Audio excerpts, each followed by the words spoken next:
तो सवारे उठीने तरत जो आ लेवामां आवे तो आयुर्वेदमां कहे छे कि आपणा शरीरमां जे कंई खराब बेक्टेरिया होय, આપણે પાણી પીએ, શ્વાસોશ્વાસ લઈએ, ખોરાક લઈએ તો એની અંદરથી સારા અને ખરાબ બંને પ્રકારના બેક્ટેરિયા આપણા શરીરની અંદર ઉત્પન્ન થાય છે.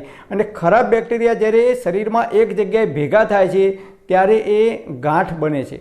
આયુર્વેદ મુજબ આપણી ઇમ્યુનિટી ડાઉન થાય છે, જઠરનો અગ્નિ મંદ પડે છે ત્યારે એ ખરાબ બેક્ટેરિયા એક્ટિવ થાય છે અને એ ગાંઠ હોય જે જગ્યાએ શરીરમાં એ વર્ષો સુધી દુખાવો થતો નથી, 5 કે 10 વર્ષથી હોય, પણ જ્યારે ખરાબ બેક્ટેરિયા એક્ટિવ થાય છે, ઇમ્યુનિટી ડાઉન થાય છે ત્યારે એ ગાંઠ ધીમે ધીમે ધીમે મોટી થવા લાગે છે અને એની અંદરથી કેન્સરની ગાંઠ પણ બની શકે છે.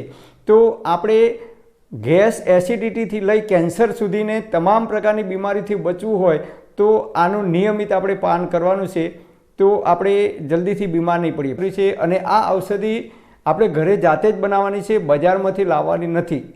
અને આ ઔષધિ છે એ તમને મફતમાં મળશે, 1 પણ રૂપિયો ખર્ચ કર્યા વગર. પ્રાકૃતિક હળદર છે જે ઘરે લીલી હળદર લાવી ટુકડા કરી સૂકવી અને એમાંથી પાવડર બનાવે છે. બજારમાં જે આપણે તૈયાર હળદર લાવીએ છીએ એમાંથી કર્ક્યુમિન નામનું જે તત્વ છે એ કાઢી લેવામાં આવે છે અને એ હળદર અને આ હળદરનો સ્વાદ તમે જોશો તો રાત દિવસનો ડિફરન્સ પડે છે.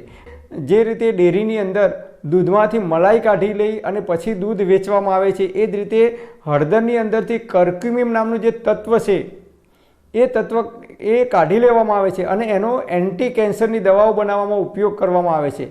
કેન્સરની જેટલી પણ દવાઓ બનાવવામાં આવે છે એમાં એ ઉપયોગ કરવામાં આવે છે. એટલે કર્ક્યુમિન નામનું જે તત્વ છે એ આપણી બોડી માટે અદ્ભુત કામ કરે છે.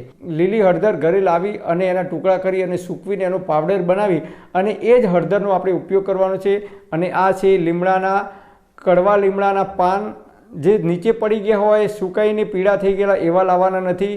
લીલા તાજા પાન અત્યારે એપ્રિલ મહિનાની અંદર જે નવી કૂપળો ફૂટે છે એ લીમડાની ડાળીઓ તોડી અને ઘરે લાવી અને ઘરમાં વરંડામાં કે ધાબા ઉપર જે જગ્યા હોય ત્યાં સૂકવી દેવાના. એકલા પાન લાવીને સૂકવશો તો પવનમાં ઉડી જશે.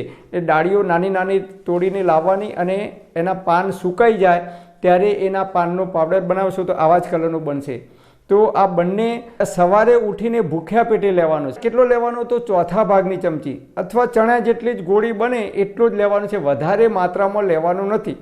બંને સપ્રમાણમાં, એટલે કે 1/4 ભાગની ચમચી તમારે હળદરનો પાવડર લેવાનો અને 1/4 ભાગની ચમચી કડવા લીમડાનો પાવડર લેવાનો. બંને પાણીમાં નાખી ગરમ ઉંફાળું પાણી લેવાનું, એની અંદર પાણી નાખી અને ઊભા પગે બેસી અને ધીમે ધીમે ઘૂંટડે ઘૂંટડે પી જવાનું. એ રીતે જો તમે ના પી શકતા હોય તો આની ગોળી બનાવી દેવાની ચણા જેટલી, બંનેની એક એક, અથવા 1/4 ભાગની ચમચી આ પાવડર લેવાનું, 1/4 ભાગની ચમચી આ પાવડર ફાંકી કરી જવાની અને પછી ગરમ ઉંફાળું પાણી ધીમે ધીમે ઘૂંટડે ઘૂંટડે પી જવાનું. આ રીતે તમે સવારે ઉઠીને નિયમિત આનો પ્રયોગ કરશો.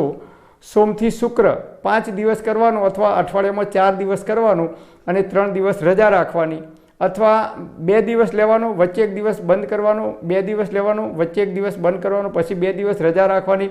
એ રીતે તમે આનો કન્ટિન્યુ ઉપયોગ કરી શકો છો. સળંગ કન્ટિન્યુ લેવાનો નથી. વધારે માત્રામાં અડધી ચમચી કે 1 ચમચી લેવાનું નથી. માત્ર 1/4 ભાગની ચમચી એ જ નાની ચમચી જ લેવાનું છે, મોટી ચમચી લેવાનું નથી. બંને આ એક ચણા જેટલી ગોળી બને ને આ ચણા જેટલી ગોળી બને એટલું જ લેવાનું છે, વધારે માત્રામાં લેવાનું નથી.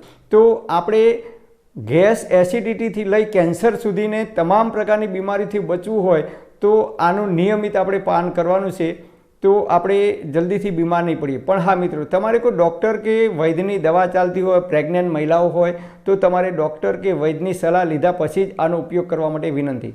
પરમપિતા પરમાત્મા આપ સર્વેને તંદુરસ્ત અને નિરોગી રાખે એવી હૃદયપૂર્વક મારી પ્રાર્થના. Thanks for watching my video. Thank you.